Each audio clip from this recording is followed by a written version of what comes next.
have a good day. So I will be learning now the share valuation methods. We have three major methods in valuation of shares. But before looking into that, we need to know what do you mean by share and why do we need to value the shares. What are the factors influencing the share value? So if we know these three things, then we can move towards the share valuation methods. So we have three methods, and before getting into that, so we need to see how to choose the share valuation method.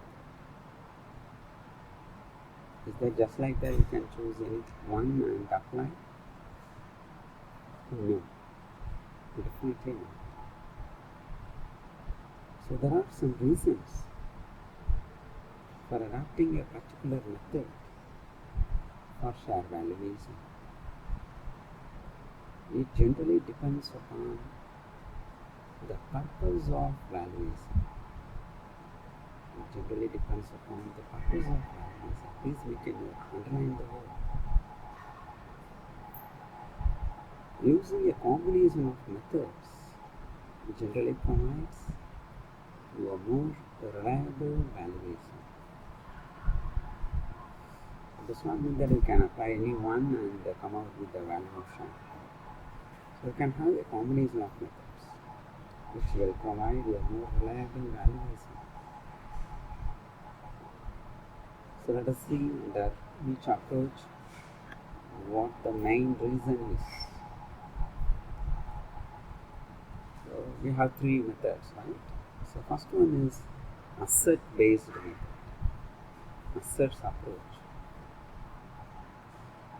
If a company is a capital intensive company,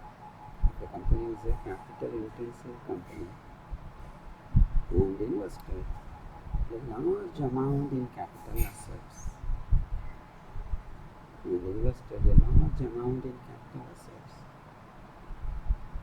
or if the company has a large volume of capital work in progress, we used to call in short form WIP, capital work in progress, then the asset-based approach can be used. I will repeat again, make a note. If the company has a large volume of capital work in progress, then asset-based approach can be used. This is also applicable for valuing the shares during the amalgamation, absorption, and liquidation of companies. So the asset approach is a capital intensive company. We can apply to value the share price, because these companies invest a large amount in capital assets, which is non-recoverable. Or if the company has a large volume of capital work in progress, then asset-based approach can be used. This method is also applicable for valuing the shares during amalgamation, absorption, or liquidation of companies. So I hope you understood when we need to apply the asset approach. So the asset approach is applicable only during this form. Next is the income approach. This approach has two different methods. One is discounted cash flow method, which we used to call this as DCF. Or the other way we can also call this as price earning capacity method. The discounted cash flow method uses the projection of future cash flows to determine the fair value of share price. If this data is reasonably available, then discounted cash flow method can be used. Whereas the second one, the price earning capacity method, uses historical earnings, and if an entity is not in particular business for a long time and just started its operation, then this method cannot be applied. It means the price earning capacity method can be applied only for the existing industries which has long-term experience in the same company, product and brand. So there is called the income approach. So let me summarize. The asset approach is applicable for the capital intensified companies. The income approach is applicable for the companies which focuses on earnings and which has a fair value of each share. So again it has two methods. One is discounted cash flow method. The other one is price earning capacity method. Discounted cash flow method is applicable when you have a future fair value, whereas price earning capacity is applicable for the existing industries for a long time. The third method is highly modernized method. So this we call this as market approach. Under this approach, the market value of the shares is considered for valuation. However, this approach is feasible only for listed companies, whereas the non-listed companies need to apply some other methods. They need to go for other approaches. So this method is feasible only for non-listed companies whose share price can be obtained in the open market, like in newspaper, like in websites. If there are set of peer companies, which are listed and engaged in similar businesses, then such companies' share public prices can also be used as a market approach. So let me summarize again. One is asset approach, price earning approach, profit approach. The third one is market approach. So let me take you on to the different methods of share valuation. So there is one valuation method. We can't say it like this. We can't say this term. There is one valuation method. There is no one valuation method that will fit any purpose. Hence, there are various methods of share valuation depending upon the purpose, data availability,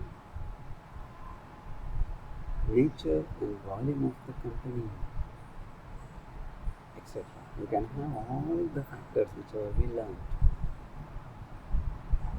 to select the valuation method. So we learned 16 factors which influences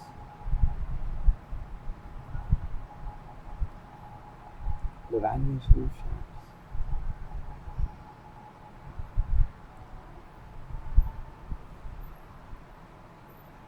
First one is asset-based method. So this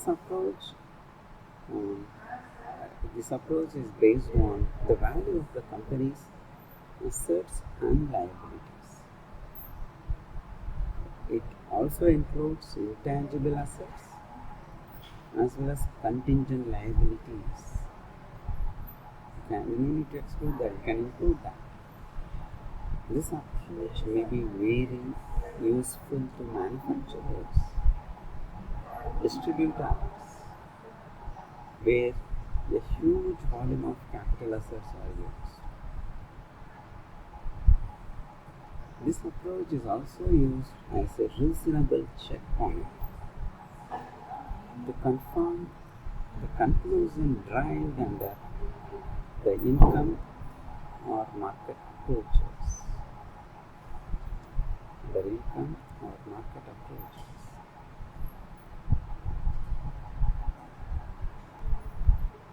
The second one, before getting into that, we need to know why this asset-based method is.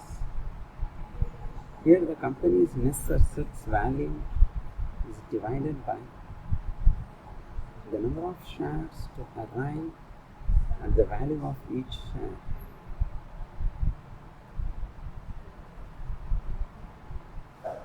The net asset value need to be calculated. Then divide by number of shares, whatever the company has, and you will get the value of share.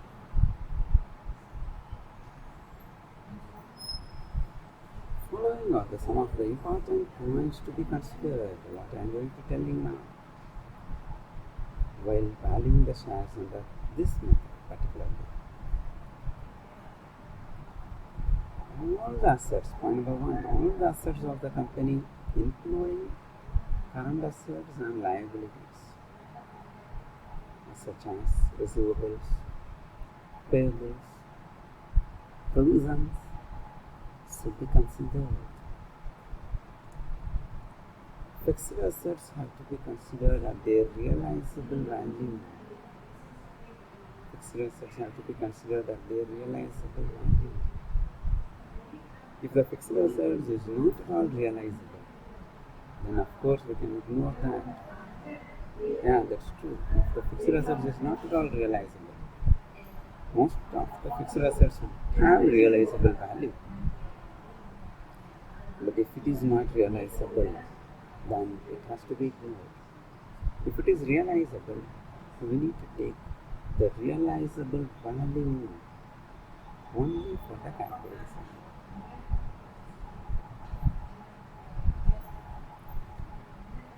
The next is valuation of goodwill as a part of intangible asset is important. So we need to consider the intangible portions also. So the valuation of goodwill as a part of intangible assets is important. Even unrecorded assets and liabilities to be considered. Even unrecorded assets and liabilities to be considered. Sometimes the liabilities, contingent liabilities, say for example, is not recorded in books of accounts and stated as a contingent which may or may not affect in future. So at that time we can consider, the time we did not consider, but by valuing the shares we need to consider. So all unrecorded assets and liabilities, say for example, one labor has been met with an accident in a factory and got hospitalized, and he went into a treatment, they took some amount and he lost his limbs, either hand or leg, something he lost, then he suffered a lot. So what he will do? He could not go for a job because he becomes differently able. Doctor advised him not to go for a job. So what he will do for his day-to-day work for till his life end? What his family will do? He will get suffered, no? But it happened in the factory due to the part of work. So he filed a case, he filed a litigation against the company to the court, requesting the company to claim some amount as part of his loss. So what she will do? The company will write that is that may or may not be to be paid. That is different. Is that to be paid? No. Based on the case, based on the court order, this may change. But however, the company used to write this as a contingent liability outside of their books of accounts. That also has to be considered when valuing the share. So point number 1, all assets and liabilities to be considered, including receivables, payables, and all provisions. Point number 2, fixed assets to be considered at the realizable value. And their realizable value. Third, if the goodwill is not valued or updated, then the valuation of goodwill has to be done as a part of intangible assets. That is most important. Some students, they are good in sum, they will so fast they will solve the sum, but they will the valuation of goodwill they will forget to improve. So if the goodwill has to be valued, some details must be given, must have been given, then that has to be considered for valuation of goodwill.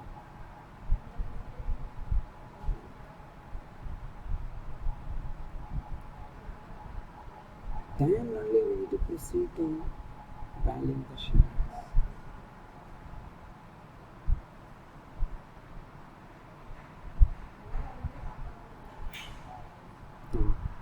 The fourth, which I said now, the unrecorded assets and liabilities to be considered.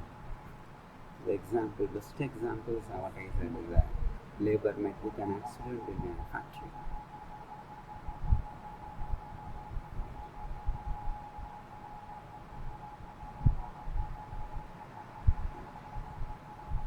Then the fictitious assets, such as preliminary expenses, discount on issue of shares, debentures, accumulated losses, etc.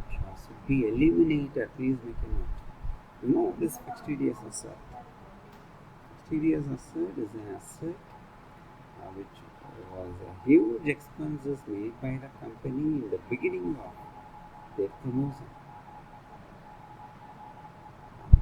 to be existence into the future. So they used to spend heavy advertisement amount, registration, then they will issue shares at huge discounts so that you can attract the investors. They will issue debentures with huge discounts to attract the investors. Those expenses altogether cannot be debited in that particular year itself. So those expenses are considered as an fictitious assets which used to be written off in future.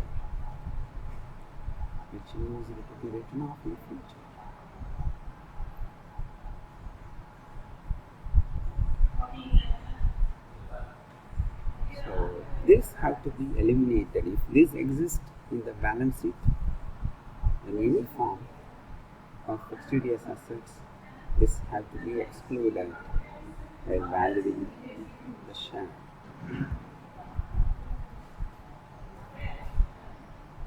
Next, these are to be considered. Then only we can proceed to the next step for applying the method. Any method or any approach, you need to consider the above points whatever I showed now. So MCQ questions, most questions comes out from this. So please make a note.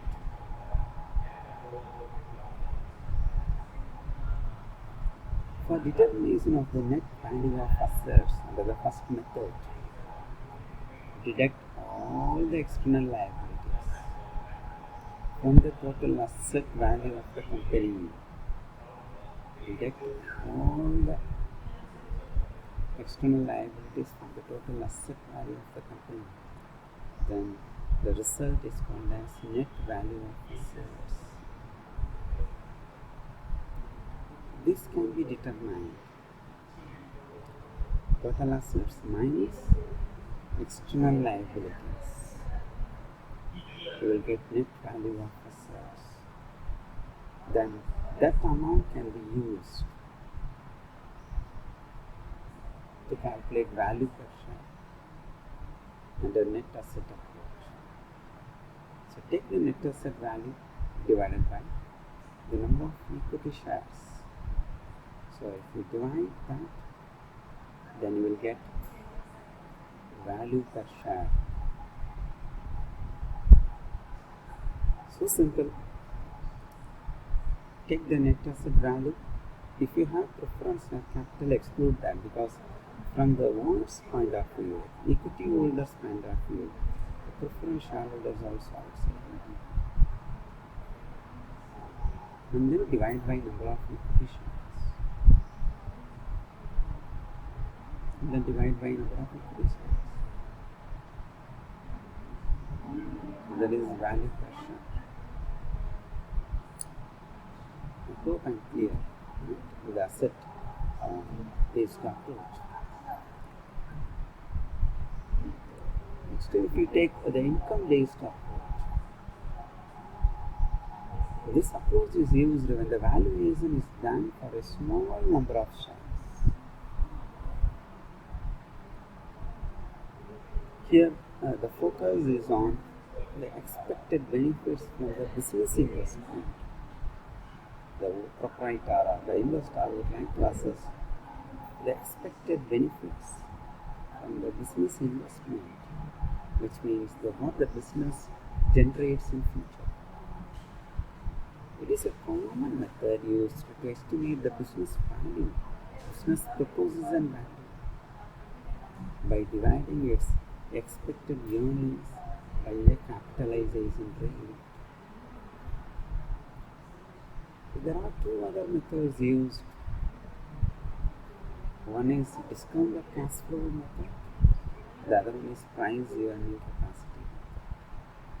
Of this, price earning capacity can be used by established entity and newly started business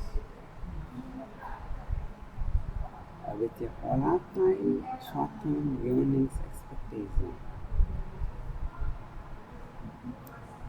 However, this is more complex analysis because you need to be so sure about the future.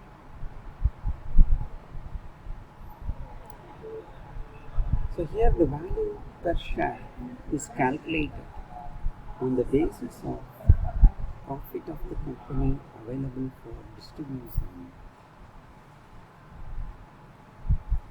This profit can be determined by deducting all reserves and taxes from net profit. The following items to be followed as a steps to determine the value per share under the income based approach.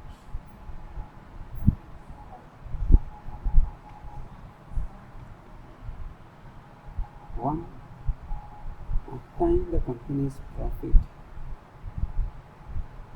Number one, obtain the company's profit, which is available for dividend distribution.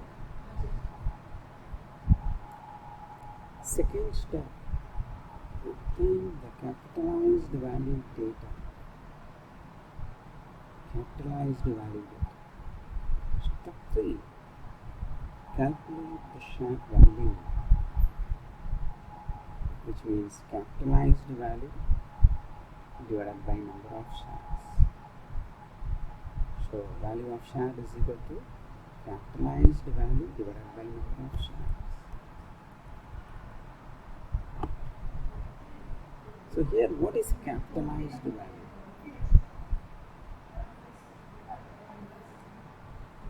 Is an expected income based on the return on investment. So this can be calculated by using an equation. Simple, it's a common sense, just apply. It's nothing like formula. Profit available for equity dividend divided by normal rate of return multiplied by 100.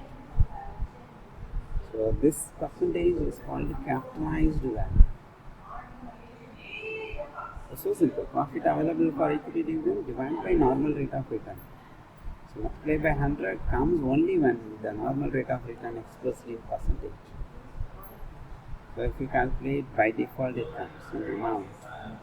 So use that capitalized value and then divide by number of shares. So you will get the value of share under income based approach. I hope both methods you got clear. Don't worry, we'll be having some illustration sums to understand better. Next, the third method is market-based method. So the market-based approach is generally uses the share prices of comparable public traded companies and the asset values or the stock sales of comparable private companies. So that is why it is called market-based approach. Data related to private companies can be obtained from various proprietary databases available in the market. It is highly reliable data.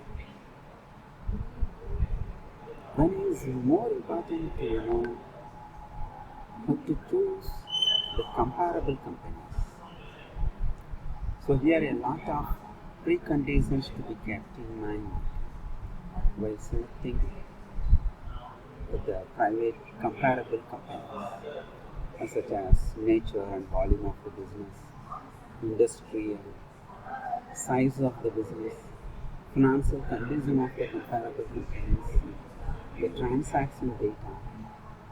So all these need to be considered to set up the standard to select the comparable companies.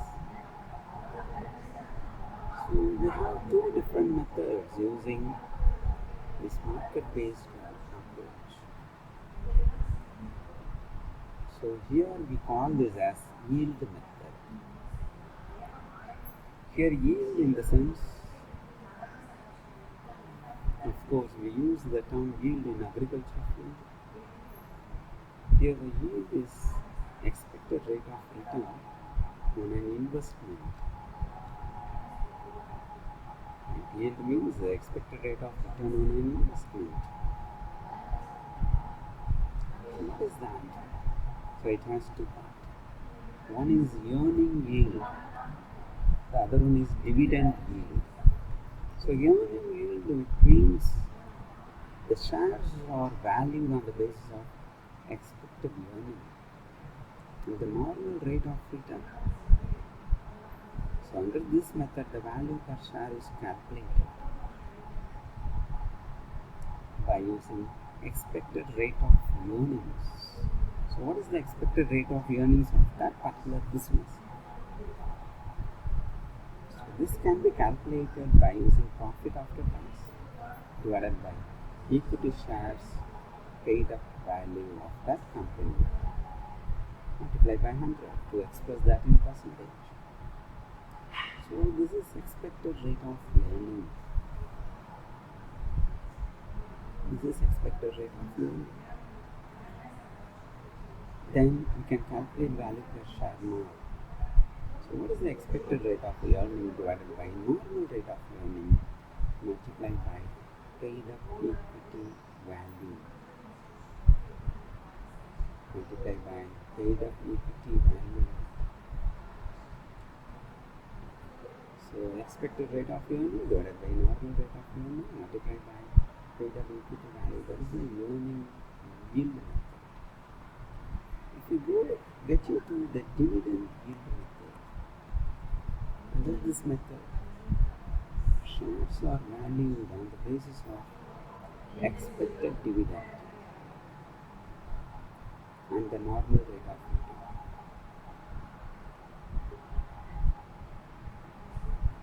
So earlier, earning yield is calculated based on the actual earning of the company or earning potential of the company, whereas dividend yield is calculated based on the dividend paying capacity of the company. What is the expected dividend? And it compares two things. What is the expected dividend? What is the normal rate of return? The value per share is calculated by applying the following formula. So simple. Expected rate of dividend is equal to profit available for dividend divided by paid up equity share capital.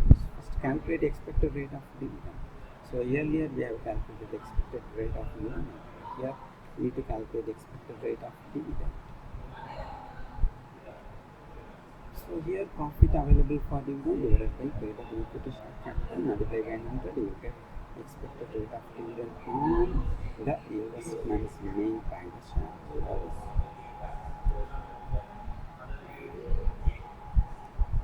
Then by using that we can calculate the value per share, which means expected rate of dividend divided by normal rate of return multiplied with paid up equity value.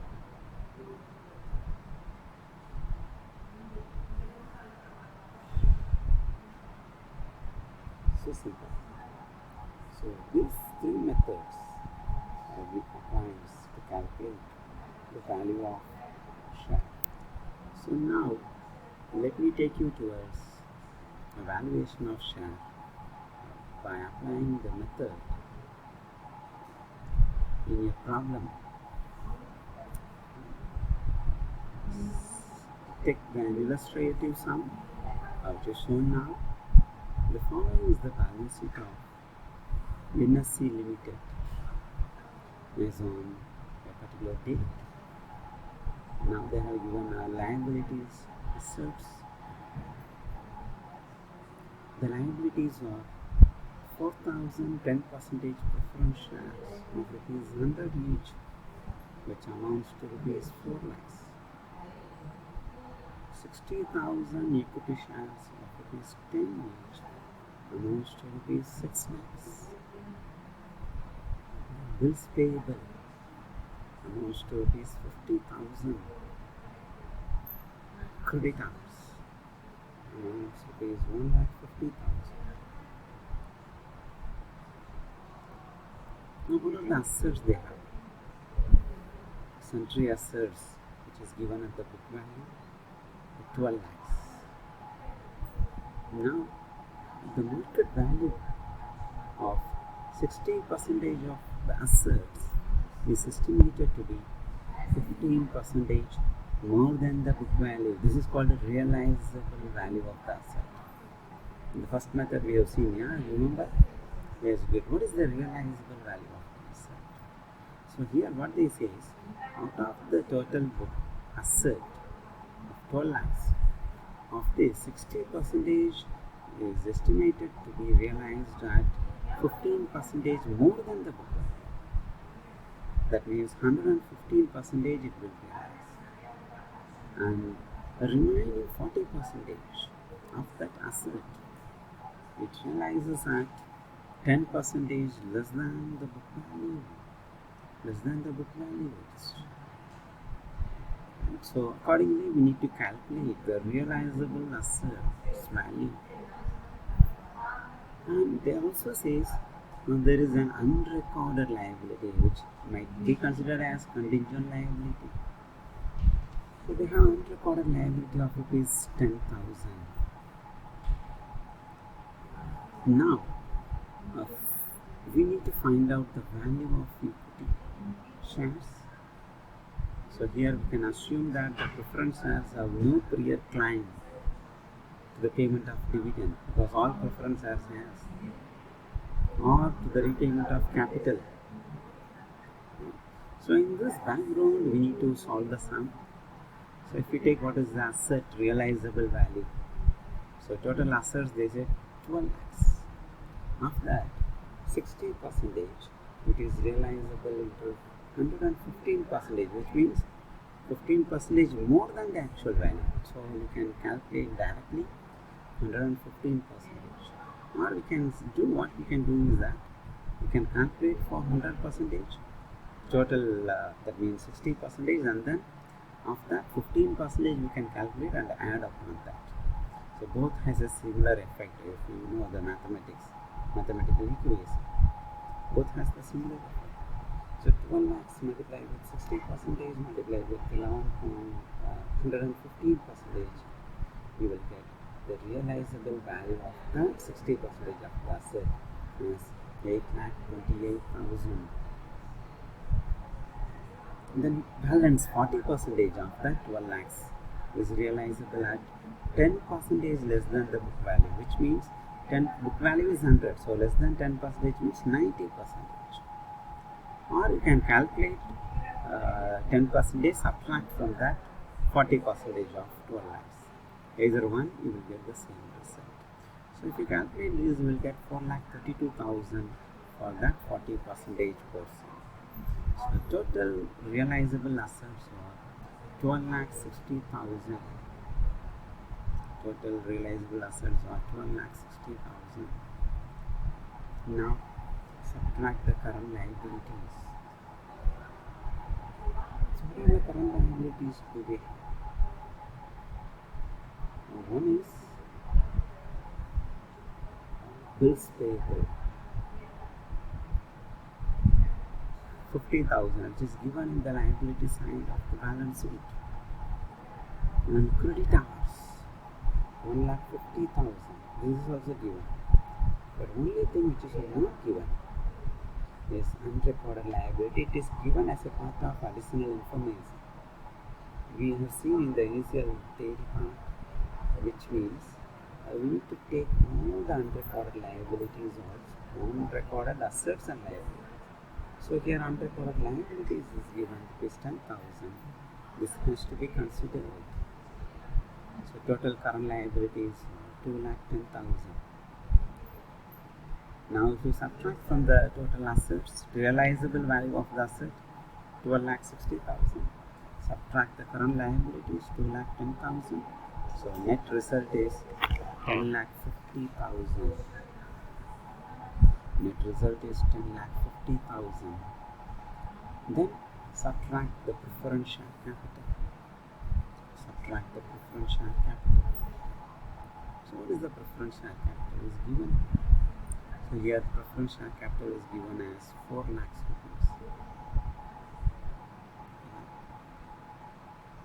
So now, what is the net assets available for equity shareholders? We can get it. Realizable value of the net assets for equity shareholders. So subtract all the external liabilities, including preference share capital, because for the owner, preference shareholders are external people. Subtract that. And you will get 6,50,000 as net assets available for equity shareholders. So now, what is the value of share? So if you calculate the value of share based on the net asset method, then it is called intrinsic value per share. Then it is called intrinsic value per share. So here you can come out with the calculation. Take that realizable net asset value which is available for equity shareholders and divide it by the number of equity shares. 60,000 shares. If you divide it, you will get ₹10 83 paise. So this is the market value of share based on asset approach. So this approach is applicable only for the capital intensified companies, right, which has invested a lot of the amount on capital assets.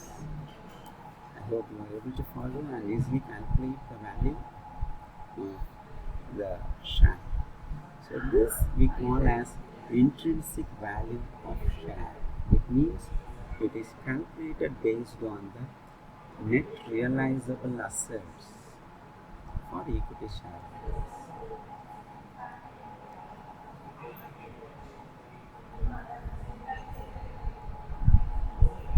I hope you got clear with this idea. Sum number 1 we have completed in the capital asset approach.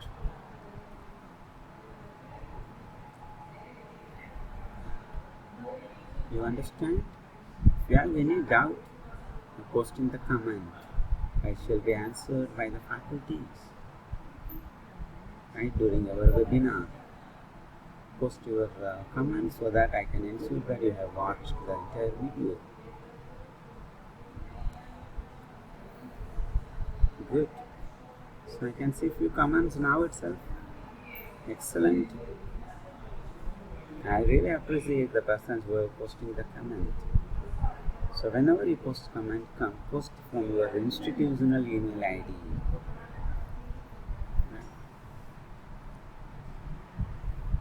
Next, I would like to take you to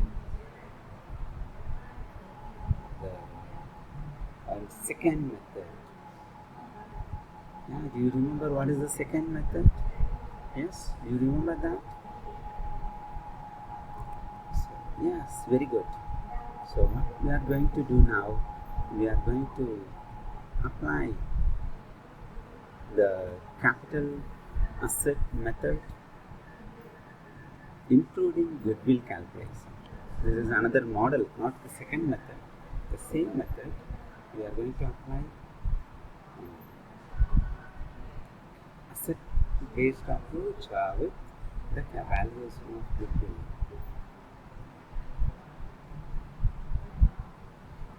So can someone go through the sum quickly and post that in the comment saying you have completed going through the sum. Just take few minutes and go through the sum.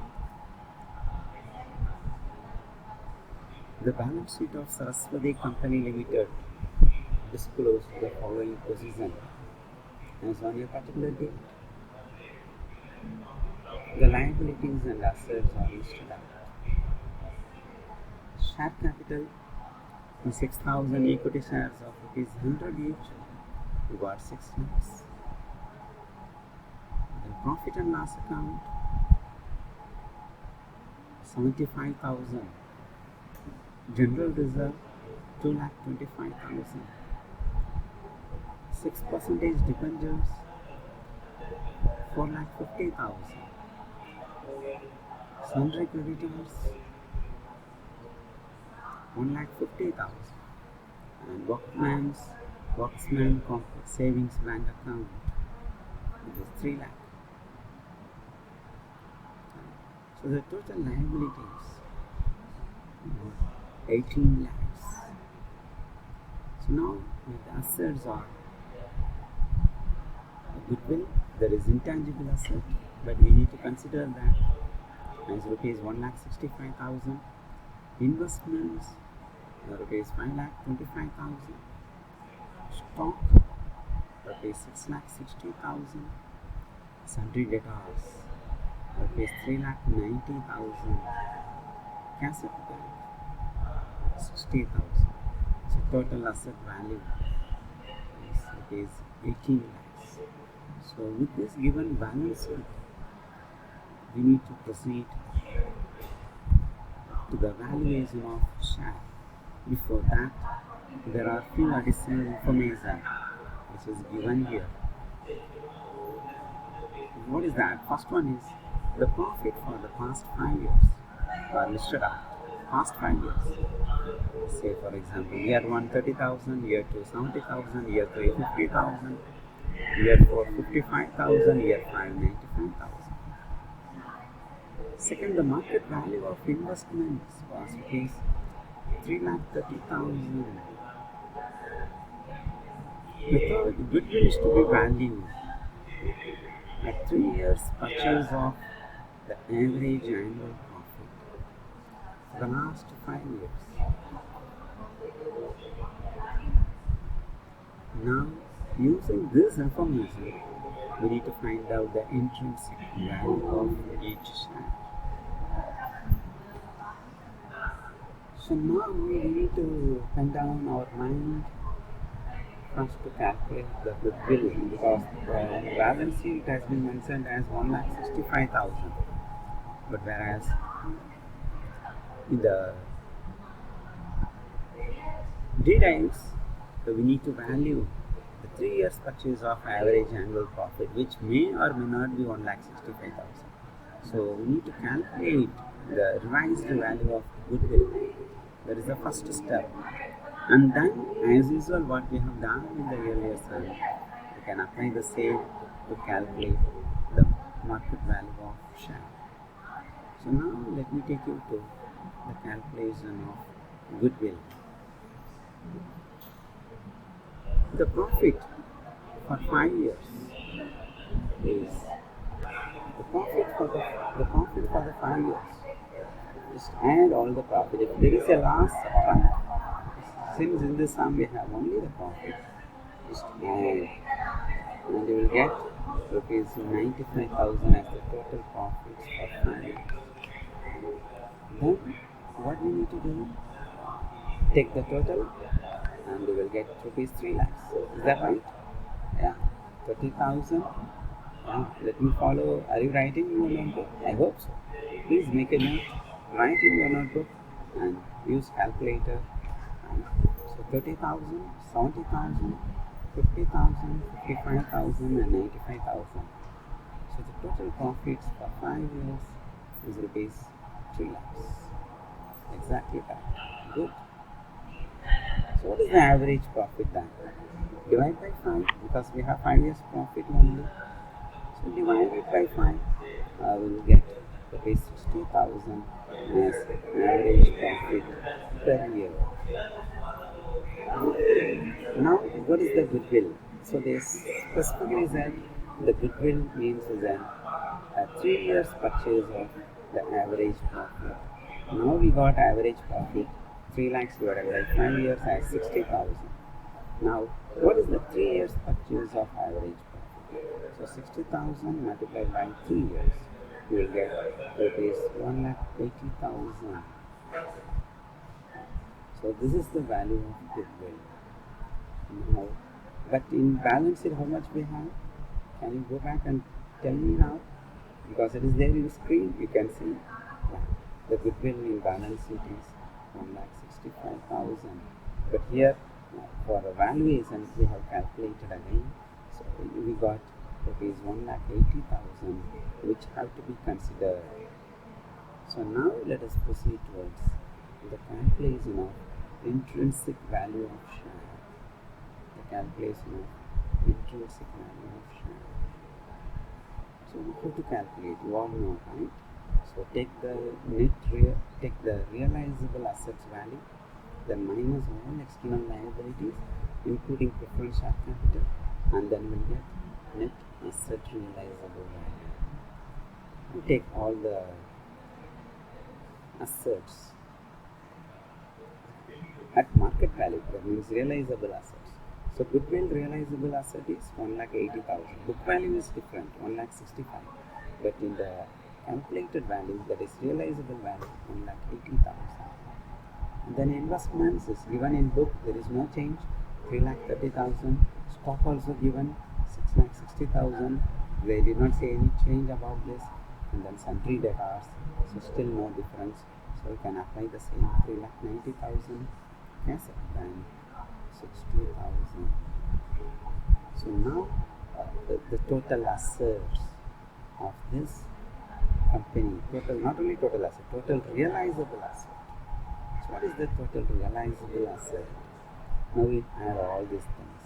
So we get 15, 24, 32, 2, remaining 3, 6, 7, 7, 13, 16. So altogether we will get total realizable assets value is 16,20,000. Now, we need to pick up all the external liabilities. So what are the external liabilities do we have? One is debentures. Very good. That's the first and predominant external liability. So put up the debentures. Rupees 4,50,000. And then sundry creditors. Rupees 1,50,000. And then workman's savings bank account. Rupees 3 lakhs. So now what is the total liability? Now the total liability is so 3 items we have. We don't have preference. Right? So what is the liability? 6% debenture, 4,50,000. Sundry creditor 1,50,000. And workman's savings bank account 3 lakhs. So altogether, if you add 4.5 lakhs, 1.5 lakhs, 3 lakhs, you will get 9 lakhs. Right? So 5, 6 plus 3, 9. So altogether, you will get 9 lakhs. So now we have total realizable assets as 16,20,000 and external liabilities as 9 lakhs. Then if you subtract this, you will get as rupees 7,20,000 as net realizable assets. 7,20,000. I hope you got it. Are you doing along with me? Yes, if so, then it will be useful for you. Right? It will be useful for both of us, not only for you. Because it helps the faculty to improve the content, to improve the delivery of lecture, to improve the pattern of question and answer. So please write and come out with the answer. So did you all get the net assets value is 7,20,000? If yes, type in the comment box. Type in the comment the net realizable assets value rupees 7,20,000. So I can see in between to value your internal component. How many of you are so keen enough in watching this video?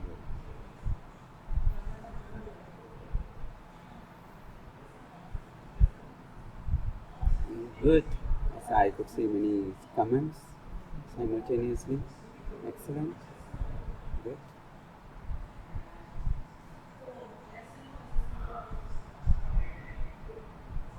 Now let us jump to the valuation of shares immediately. So now we have net assets rupees net realizable value of assets 7,20,000. We don't have preference shares, so we can ignore that. We don't have preference shares, so we can directly take 7,20,000 as net realizable assets and divide by number of equity shares. Divide that by number of equity shares. So 7,20,000. How many equity shares we have?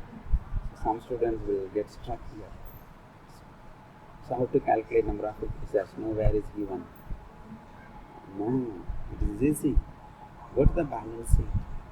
In balance sheet, see. So what is the equity share capital value? So very well they have given 6,000 equity shares of rupees 100 each. Even if it is not given, you take the outer amount 6 lakhs divided by 100, you will get 6,000 equity shares. So here your value is 6,000 equity shares. Number of shares are 6,000 equity shares. So you can simply can divide that what we have net realizable assets value 7,20,000 and divide by 6,000 shares. So you can very well get the answer for value per share. Yes, what is the answer? And type your answer in the comment so that during in between the polls I will watch all your how many of you watched the video and this YouTube link and how many of you observed, how many of you participated. And everything I would like to value your participation. Right? So kindly post your answer in the comment. So 7,20,000 rupees as net realizable asset value divided by number of shares we have. So what are the number of shares we have? 6,000 shares we have. So if you calculate this, so easily you can get into the amount of value per share. The value per share is rupees 120. Actual price of the share, which is there in the book, what is that? Rupees 100. Excellent. You remember? Very good.